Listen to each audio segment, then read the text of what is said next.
ओम शांति। ईश्वर के महावाक्यों से लिया गया ये बीइंग ट्रस्टी का टॉपिक हमारे अंदर एक नई सोच को जन्म देता है। इसे पढ़कर अगर आप अपने जीवन में कुछ चेंज ला पाएँ तो मैं मंजू गुप्ता अपने चैनल नॉलेज पल्स के द्वारा खुद को लकी समझूंगी। प्लीज़ आप इसे लाइक और कमेंट करके आगे ज़रूर शेयर करें और सब्सक्राइब करके आगे भी करने को कहें। शुक्रिया। हमने देखा है कि एक छोटा बच्चा अपने पिता के द्वारा ऊपर हवा में उछाले जाने पर भी खिलखिलाकर हंसता है।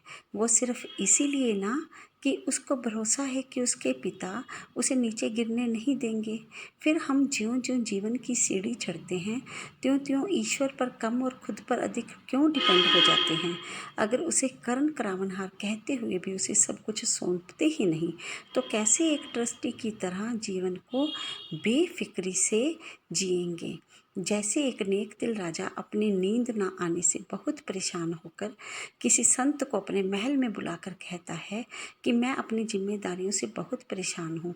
कभी कोई मुसीबत आने पर खजाना गट जाता है तो कभी दुश्मन का डर लगा रहता है, इसलिए मुझे मुक्त होना है इन सब से और छोड़कर दूर चले जाना है। तब संत उसे कहते हैं कि ये सब मुझे दे दो, तो राजा एकदम से मान जाता है और संत को देकर अपने जाने की तैयारी के लिए अंदर से सामान मंगवाता है। इस पर संत कहते हैं कि तेरा तो यहाँ कुछ नहीं राजा, सब मेरा है। इतना सुनते ही राजा को होश आता है और वो ऐसे ही खाली हाथ जाने को तैयार हो जाता है।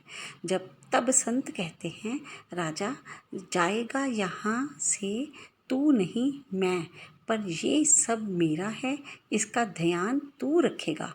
हानि लाभ जीत हार सब मेरी, तुम सिर्फ सेवादार यानी ट्रस्टी।